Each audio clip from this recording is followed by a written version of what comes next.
Bon courage déjà pour arriver à 62 ans. C'est ça la réalité de notre pays. Et alors on va dire non, il faut maintenant aller à 64 ans. Il faudrait fixer cet âge à 64 ans. Il faut maintenant aller à 64 ans. Vous savez déjà plus comment faire après 55 ans. Les gens vous disent les emplois c'est plus bon pour vous. C'est ça la réalité. C'est le combat qu'on mène. On doit d'abord gagner ce combat avant d'aller expliquer aux gens, mes bons amis, travaillez plus longtemps. Nous allons devoir inciter les Français à travailler plus longtemps. Mes bons amis, travaillez plus longtemps. Il faut dire aux Français que nous allons travailler plus longtemps. Mes bons amis, travailler plus longtemps. On va devoir travailler plus longtemps. Je ne fais pas de réforme de retraite pour conduire des économies. Cette réforme doit à terme produire des économies. L'objectif n'est pas de faire des économies avec la réforme des retraites. Et donc si on fait cette réforme qui dégagera des économies, on doit pouvoir faire pour toutes celles et ceux qui entrent à la retraite, la réforme qui fait qu'ils auront 1 000 euros. Est-il exact, Monsieur le Président, que vous vous êtes déjà engagé à préserver le régime spécial des policiers? Non, nous sommes engagés à rien. Si je commence à dire on garde un régime spécial pour l'un,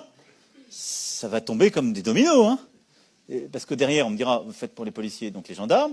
Donc ensuite, on me dira, vous faites pour les gendarmes, pourquoi pas pour les infirmiers et infirmières, les aides-soignantes. Et puis on va refaire nos régimes spéciaux.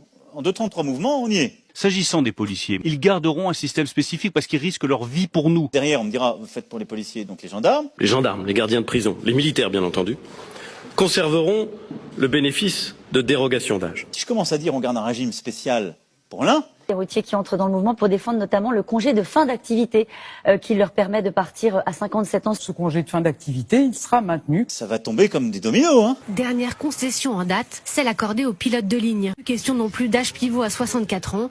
Ils pourront cesser de voler dès l'âge de 60 ans. Comme des dominos, hein. De nombreuses professions ont obtenu des dérogations et pourront continuer à partir à la retraite plus tôt. Les policiers, les marins-pêcheurs, les chauffeurs routiers, les douaniers, les pompiers, les militaires et maintenant les pilotes de l'air, hôtesses et stewards.